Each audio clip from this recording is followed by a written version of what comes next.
सुक्ति खालामनाय समावबो गावजों गाव आलादा आलादायै थालायलायनानै जोबनायावल' जयै सुक्ति हैनो मोनबाय साब्रै मानसि। जोङो एनडिएफबिनि बेसांनाखि मुंख्लं जादों, बेसांनाखि दिनै थालांबावदों आरो मा समस्या बेफोरखौ लानानै गभर्नमेन्टआ जेब्लानो बिदों बिथांमोननो जों जेब्लाबो लिस्टखौ होबाय थादों। नाथाय दिनै जों बोसोरथाम जालायलांबाय एकर्ड जानायनि उननिफ्राय।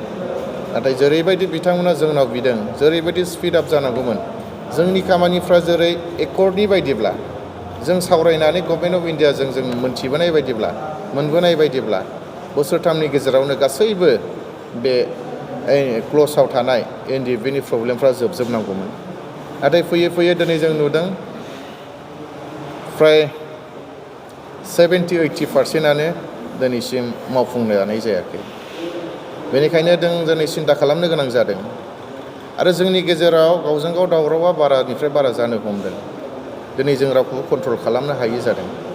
दिनै जोंबो मोनसे समाव दैदेनगिरि जाबोनाय हिसाबै, जोंबो गभर्नमेन्ट अफ इन्डियाजों सावरायहैनाय हिसाबै दिनै जोंखौ गोबां मानसिफ्रा सोंहरो, गोबां रायजो राजाफ्रा सोंहरो, जोंनि गेदेरफ्रा सोंहरो। होमब्ला जों गोबां बाथ्रा खोनासंनानै जों दिनै थानो गोनां जायो। जों बेफोरखौ फारसेनिफ्राय नोजोर बोदों। एनडिएफबिआ बै समावहाय मोनब्रै जाबाय। एनडिएफबि हिसाबै साब्रै मानसि सुक्ति होनायनि उनाव दिनै जोङो जेरैबायदि सुक्तिनि उनाव जों जेरैबायदि सुबिदा मोननांगौमोन, रायजो राजानि प्रब्लेमफ्रा जोबनांगौमोन, जों जाबोनाय लोंबोनाय रायजो राजा जोंनि थाखाय बुख्रुब जानाय सुख्रुब जानाय बिथांमोननो जों माबा मोनसे होनो हानांगौमोन, जों बिथांमोननो मोनसे गोजोननाय होनो हानांगौमोन। नाथाय दिनै जोङो बे बुस्थुखौ जों होनो हायाखै आरो जोंबो मोनाखै। दिनै गोबां बाथ्रा बुंनो हमो। दिनै इउनाइटेड फराम अफ एक्स एनडिएफबिखौ गोबां मानसिफ्रा गोबां रोखोम बुङो। इउनाइटेड फराम अफ एक्स एनडिएफबिआ माबा मोनसे पलिटिकेल हान्जाजों दानानै होजानाय सोरबाया बुङो, सोरबाया पलिटिक्स पार्टिया आरो बिसोरनि आखाइ दं होननानै बुङो। नाथाय बिथांमोना जि बुङो बुंबाय थाथों, जोंहा बेयाव जेबो बुंनांगौ गैया। मानो होनबा इउनाइटेड फराम अफ एक्स एनडिएफबिआ बबेबा मोनसे पलिटिकेल हान्जानि आखाइ गैया। जों दिनै गावजों गाव बुजिलायदों।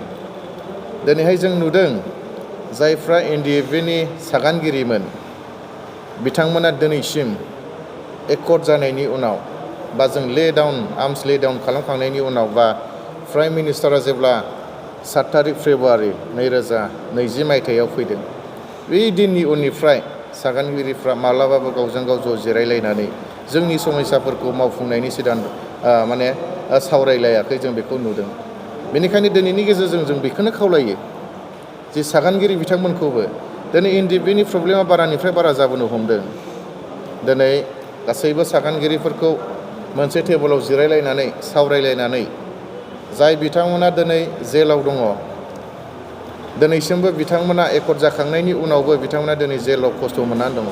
बेजों लोगोसे जेलाव थानाय बेसेबांनाखि जोंनि सोद्रोमाफोर दङ, बिथांमोननि फेमिलिफ्रा ओरैबायदि खस्थ'आव गोग्लैसोनानै दङ, बिथांमोननि फिसाफ्रा ओरैबायदि खस्थ'आव गोग्लैसोनानै दङ, दिनै जानो गैया, दिनै लोंनो गैयि बायदि फरायनायनि सुबिदा जेबो गैला।